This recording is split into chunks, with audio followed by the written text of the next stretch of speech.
The Tabletop Miniature Hobby Podcast is proud to be sponsored by Dr. Spork's 3D Terrain. From retro greenskin outposts to elven fortresses and obelisks, this is hands down the best nostalgic scenery you'll find out there, and all at stupidly reasonable prices. Check it out for yourself by heading over to bedroombattlefields.com/spork, that's SPORK, and turn your tabletop into a scene from White Dwarf circa 1994. Andy Chambers not included. Brought to you by bedroombattlefields.com, this is the Tabletop Miniature Hobby Podcast.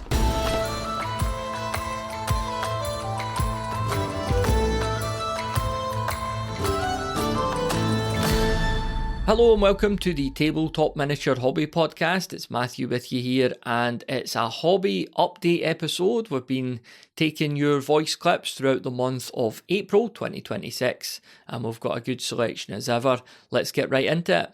Hi Matthew, it's Keith here from Sussex, and I've been listening to your podcast for a long time, since the very early days, and I've been meaning to give you a hobby update for a long time as well. I'm finally getting around to doing one, so here we go with it. I'm really been back into the hobby for the last few years. As a kid, I loved Hero Quest and Advanced Hero Quest. Used to play that a lot. So since getting back in, I found a mate that's up for gaming, and I've been creating a campaign for Advanced Hero Quest. With life getting in the way as it does, we've not played any of it for well over a year now, so I've been working frantically as we've got a game set up this coming weekend, and I've been painting up various bits of terrain and a load of enemies, including some Ossiarch Bone Reapers from Warhammer Age of Sigmar that I'm going to use to hopefully defeat some of his heroes.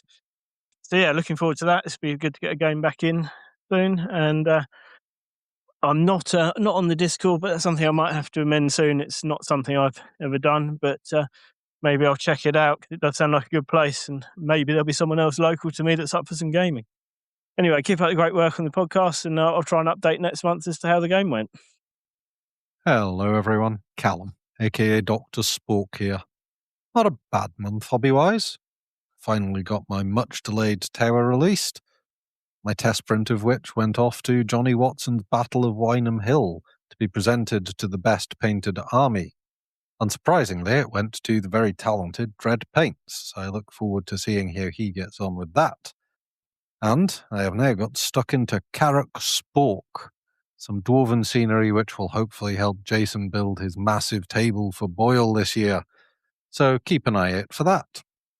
On the painting table, I have painted some reinforcements for my 10mm undead army, now bolstered with some zombies, giant bats, a huge catapult, and whilst I have not yet painted it, I may have found a good model for a 10mm Jeff. And, with those painted, I lined them up with the rest of my army against Dick Longfellow in a game of Hobgoblin with Matthew. And I'm pleased to report Matthew's little Dick took quite a beating. Plans for the next month are a sizable game of fantasy at the weekend, more work on Carrock Spork, and knuckle down on getting my Genestealer cult finished, as they have to go blueberry picking in August. And I have just ordered some reinforcements from Hybrid Miniatures. Once again, cheers for your excellent work with the podcast, Matthew, and as always, I look forward to listening to what you lot have been up to. Catch you next month. Hi Matthew and listeners. Mark Wolfenshrew checking in with my April update. I can safely say that April 2026 has been the most productive hobby month in my admittedly limited hobby history. This is largely due to the wonders of the Easter break. As a teacher in the UK, this is by far my favourite holiday since we rarely plan too much in as a family. It's therefore an excellent chance to get some hobby projects completed. I think this year's been particularly productive since my son is taking a vested interest in the hobby, and that's encouraging me. On the painting desk, I've managed to get all of my remaining Kings of War Undead minis painted up. Just a few units of dwarves to get done now, and I'll have 2 fully painted armies ready for a Kings of War 3rd edition game, balanced at around 900 points. I hope to play over the summer. I also picked up a fun little game from Mantic's early days, Dwarf King's Hold. This has proven to be the perfect mix of dungeon crawler and skirmish game, which my son, who's just turned 11, thoroughly enjoyed. This is going to be a regular fixture in our gaming rotation now, and we're both looking forward to playing some of the more complex scenarios towards the end of the rulebook. Finally, I spent an enjoyable afternoon during the Easter holidays carving up a load of old scrap foam I've been hoarding, turned it into several hills and scatter terrain which were vaguely rock-shaped. I've discovered the joy of Mod Podge too, which I hope will preserve the newly formed terrain for a while. Making this terrain reminded me how much I love this part of the hobby, and I must do some more.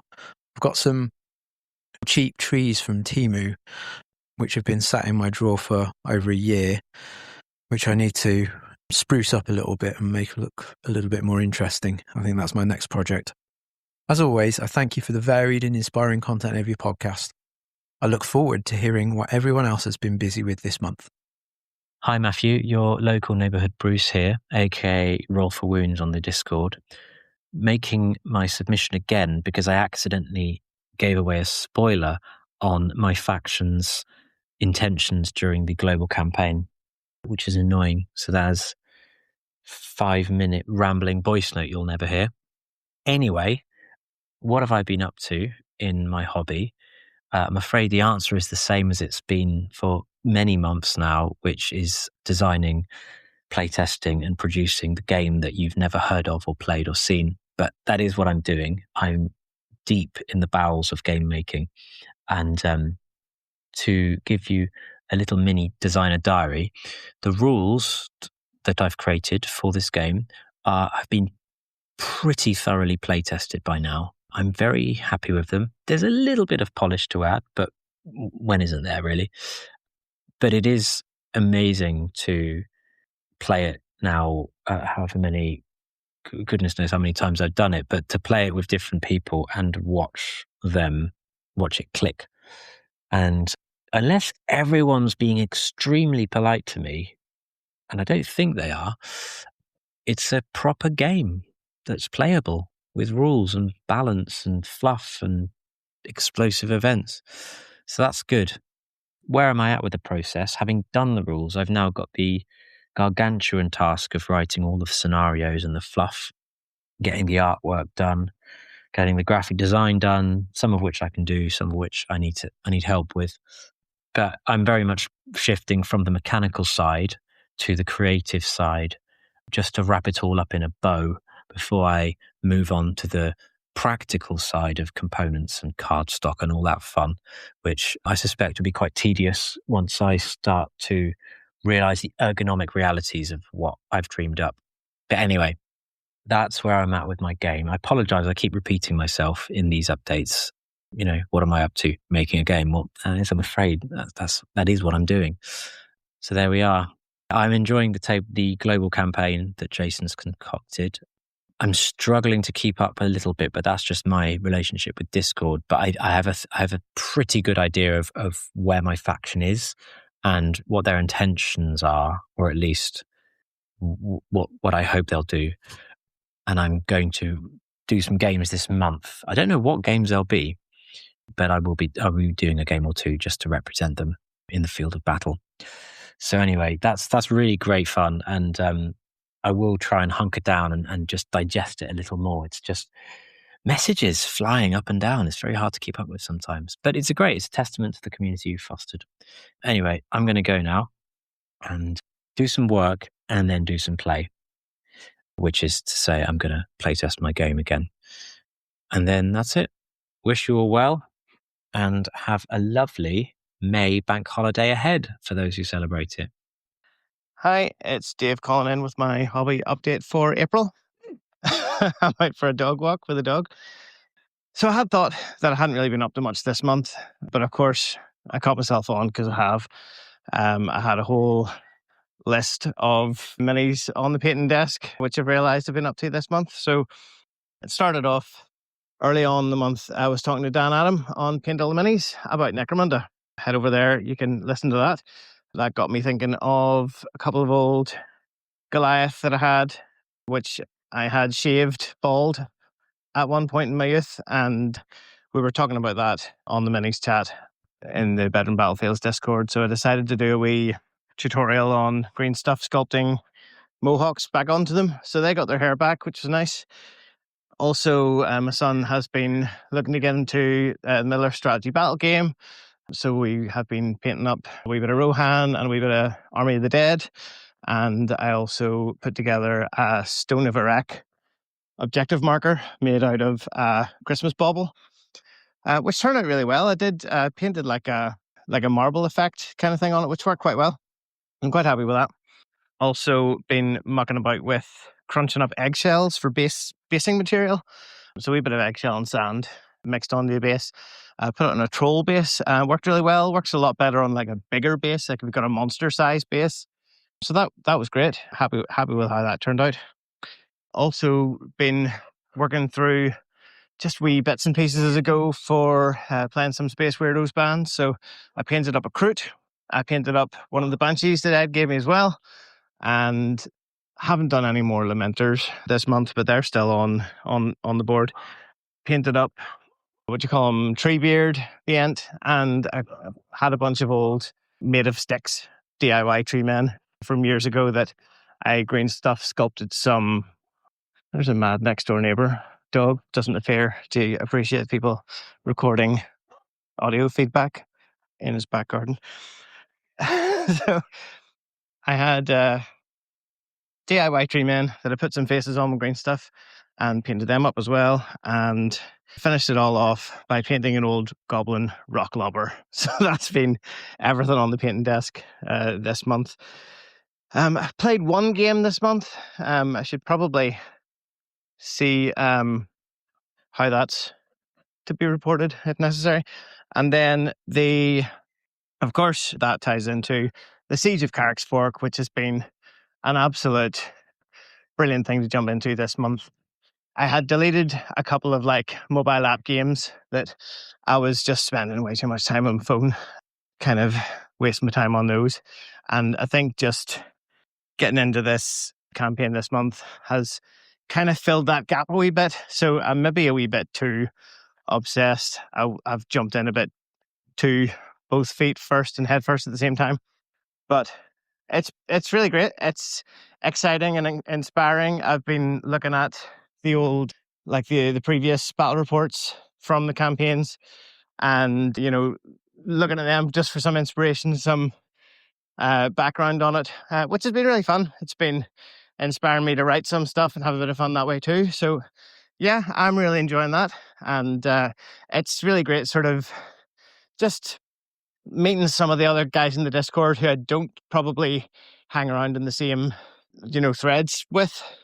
So getting some new connections there with the Bedroom Battlefield community as well, which is really cool. So yeah, thanks for the pod, thanks for the community, and thanks to Jason, Mark, and Ed for the Carrickspork campaign, which has gotten off to a great start. So excited for that to continue. Cheers. Talk to you all soon. Thanks. I'm going nowhere, Matthew. Literally, I'm on the ring road in Wolverhampton. I thought I'd call in with my hobby update for April. It's been a great month. What's happened? Not a lot of painting, almost actually no painting, in fact. Putting some models together, a bit of gluing, a bit of spray priming, that kind of thing, but no actual proper painting.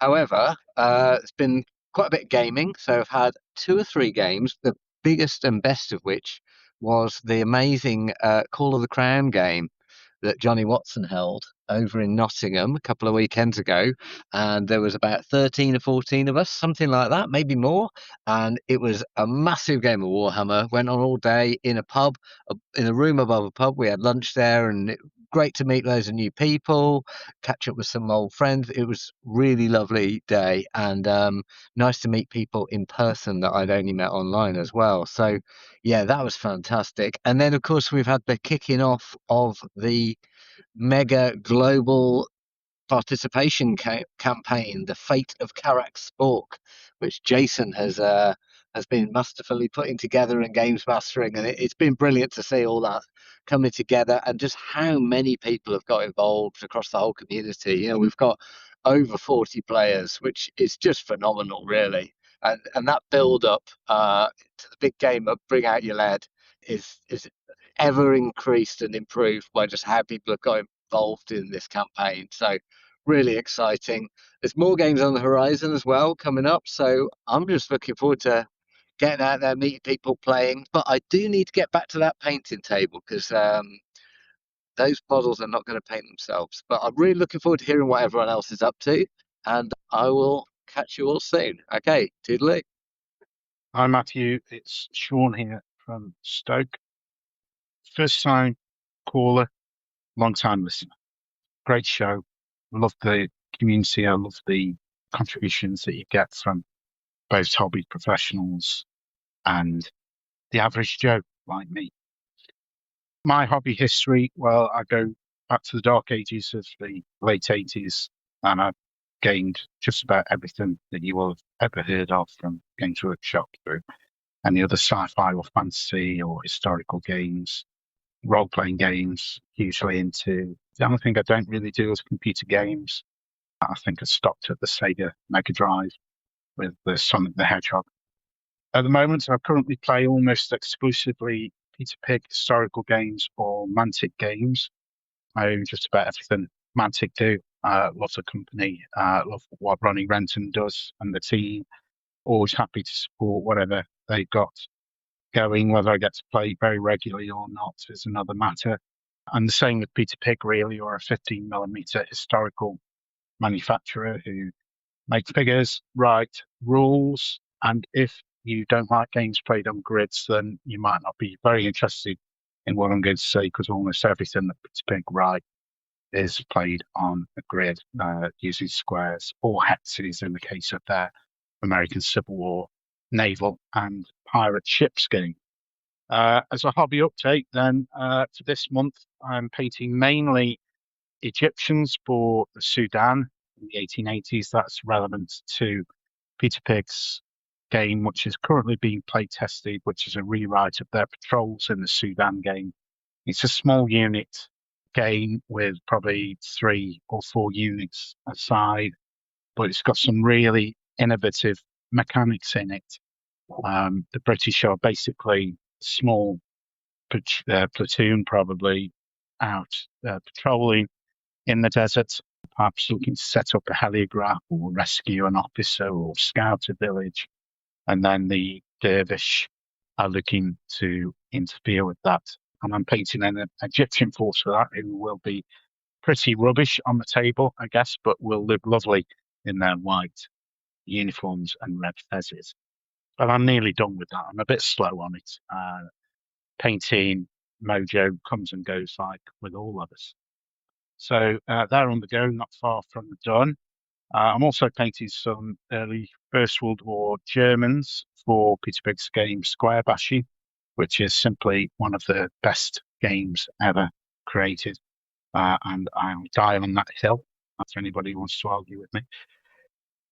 And similarly, in June, there is Square Bashing Day at Battlefield Hobbies in Daventry, right in the middle of England, run by Simon Clark from the Burton Club. And a friend of mine, Aid, is currently printing a 15mm American army. So that'll be 1917, 1918. The Doughboys, I'm looking forward to getting hold of that. 3D printing is a bit of a mystery to me. It seems like black magic or voodoo, but I'm sure something good will come from that. And finally, I've just received through the post Fort Sumter. I am an American Civil War nut. It's not the real Fort Sumter, obviously. It's a model of Fort Sumter produced by Peter Pig. They released it probably, 20, 25 years ago, and I've wanted one ever since. And I finally took the plunge and bought it.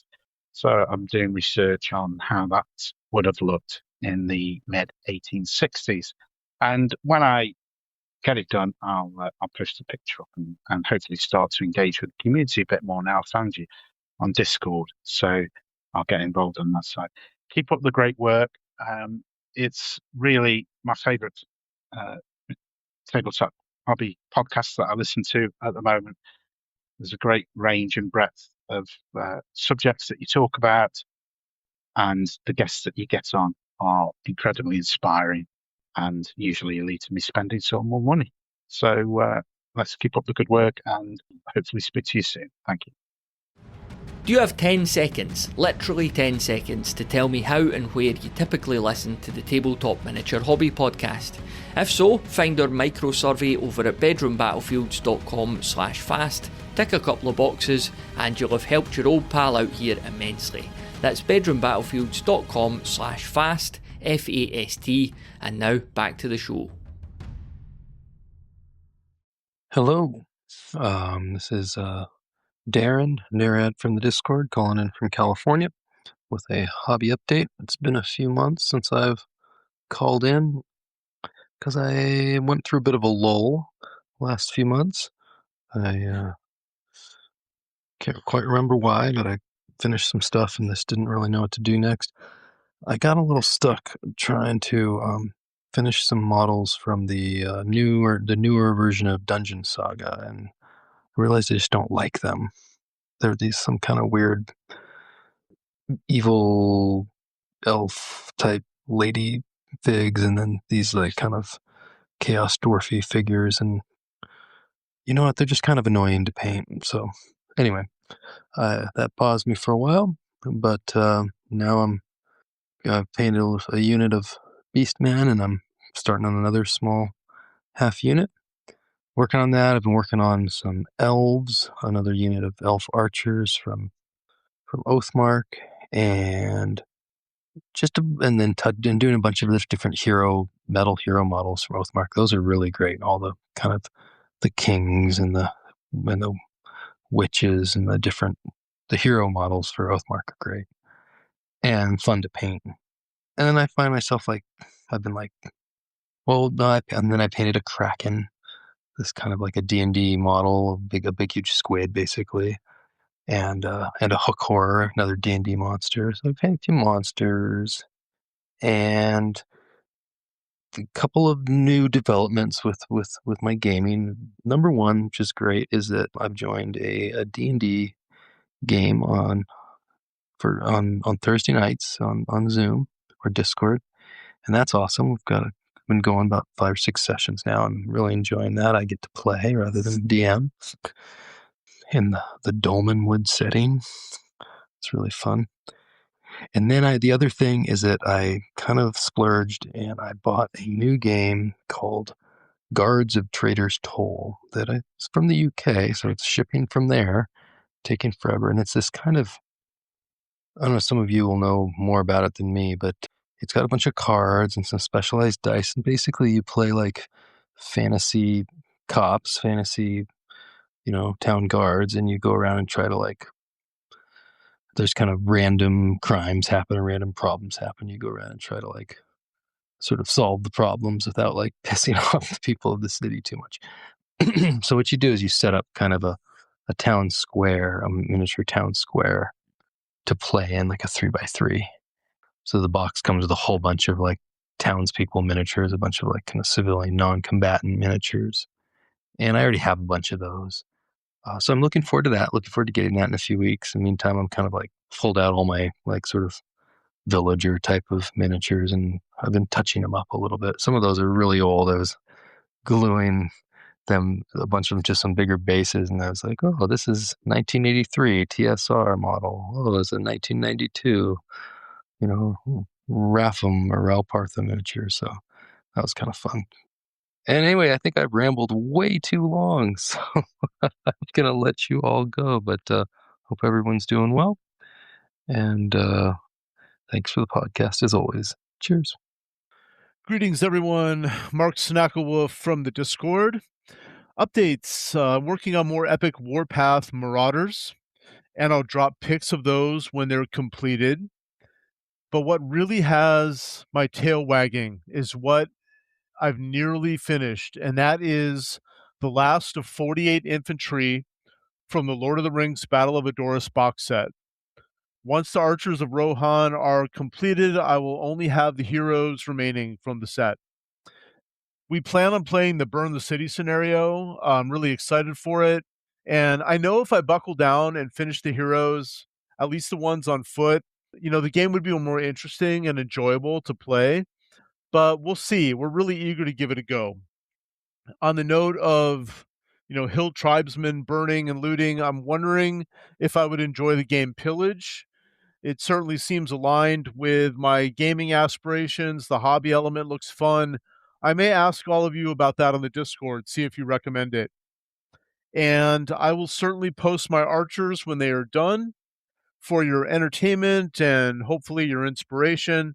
I hope my meager progress is as enjoyable and inspiring for all of you as yours is for me.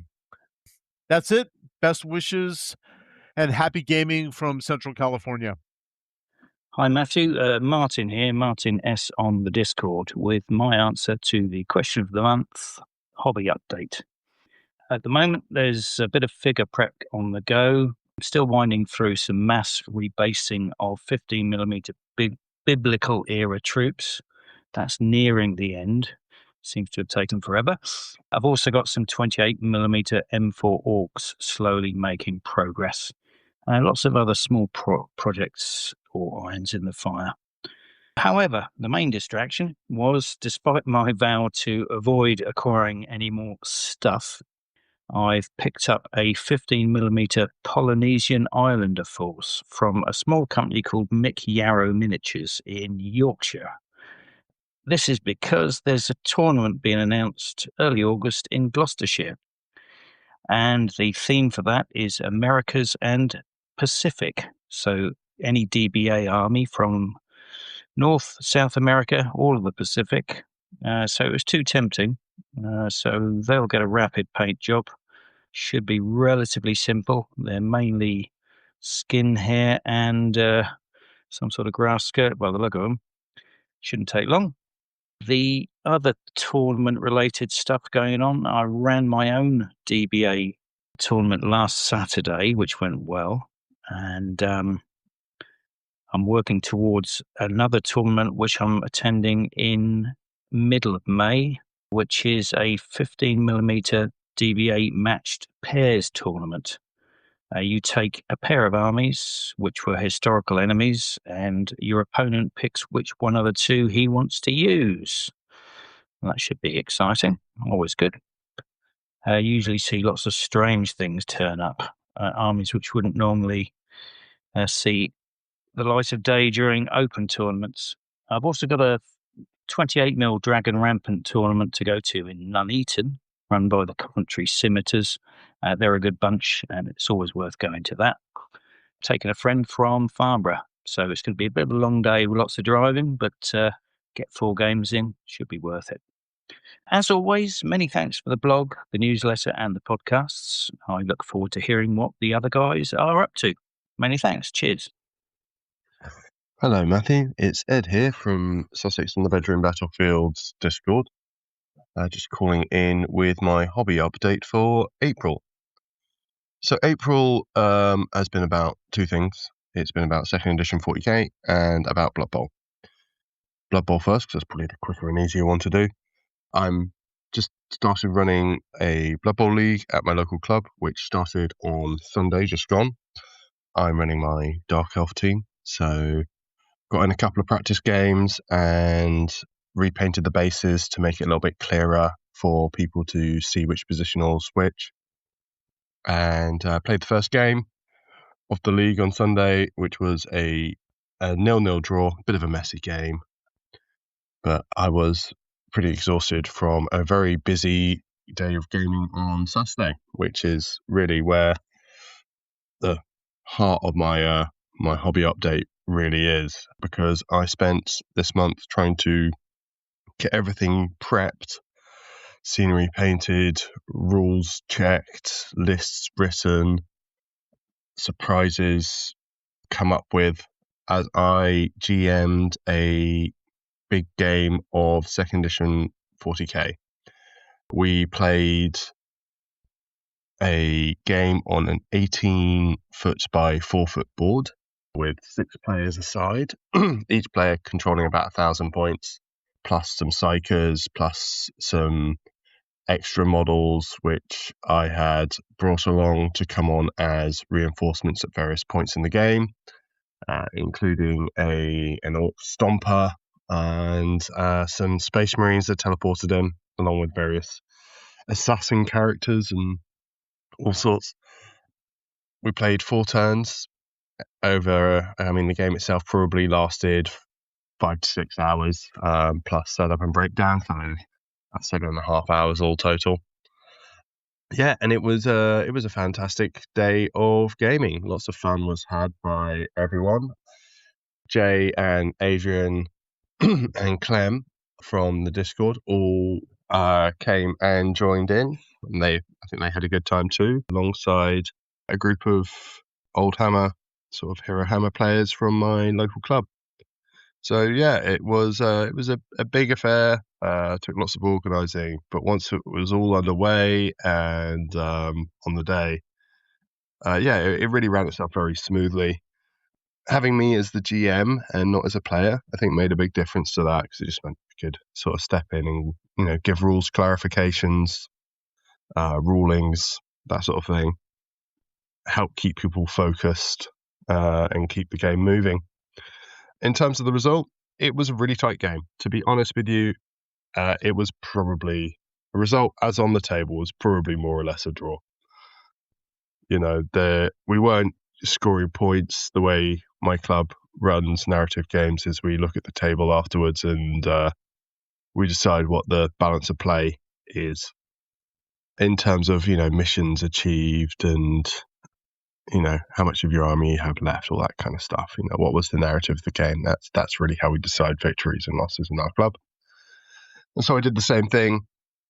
The central battle, which was based around a landing pad, the Orcs probably just about had the edge on it, and there are other places where the Marines just about had an edge.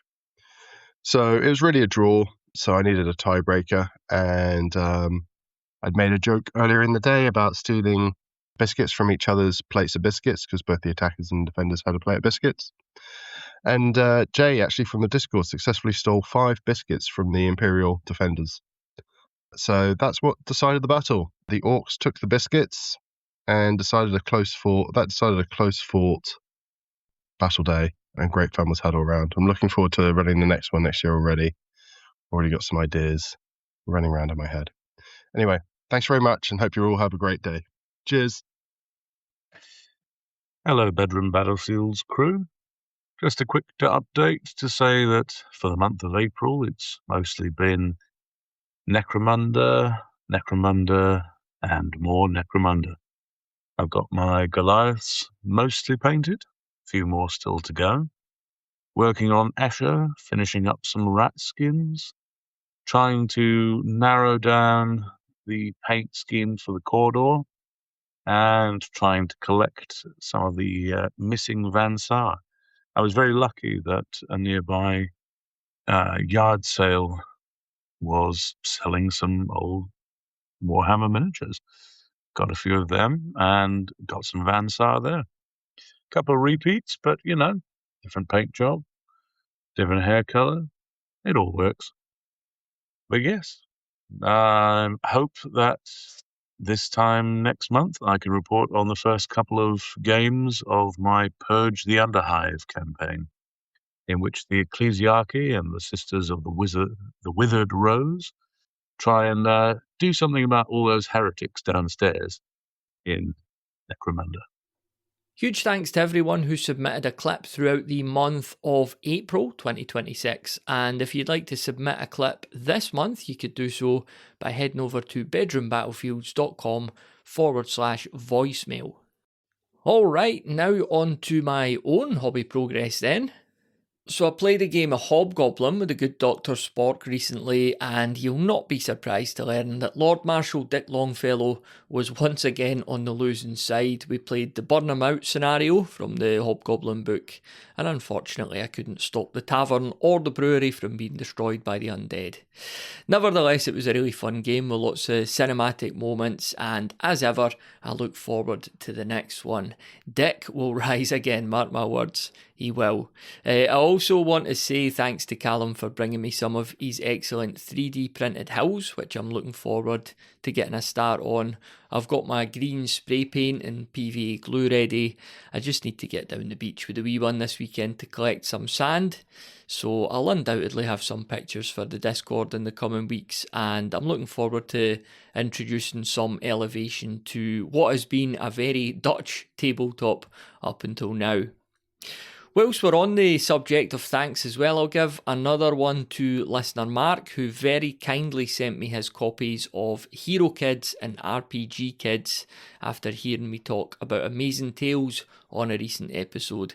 These games and their adventure packs that come along with them are designed for kids aged 4 to 7, and I'm really looking forward to trying them out with my daughter. So thanks again for that, Mark. I really do appreciate it. And off the back of this, I went and bought a book of maps from Hero Forge. This is a ring-bound hardback that you can open up and sit on the table in front of you, and you could choose from any one of the 30 fantasy maps in the book. So you've got everything from campsites and beaches to snow and lava rivers, and they're gridded with like 1-inch squares that runs 12 by 16. And it makes for a really brilliant sort of travel RPG or miniature game setup. So if your interest is piqued, I'll have a picture and a link in the next edition of the Minigamer newsletter, which you could find at bedroombattlefields.com/email. And finally, on the painting table, I just finished up my 3 Ralpartha dragons for my 15mm Hobgoblin armies. I did a really simple minimalist paint job on each, but I'm really pleased with how they turned out. And I also painted another 2nd edition Space Marine and another completely made up 90s football kit inspired scheme. And I'll keep doing so until I run out of Space Marines or until someone stops me. Alright, that is it for this episode of the Tabletop Miniature Hobby Podcast. Actually, one last thing. I've got a tiny wee favour to ask. You might have heard me talking about this on the last episode. But if you could spare me 10 seconds, literally 10 seconds, to let me know how you typically listen to this podcast, then I would massively appreciate it. You could do so by going to bedroombattlefields.com/fast. And there's just 2 boxes to check there. Like I say, it'll take less than 10 seconds probably. And I would massively appreciate if you're able to do that. That link again is bedroombattlefields.com/fast. Alright, that literally is it now, I promise. Thanks as always for listening, and I look forward to catching up again on the next one.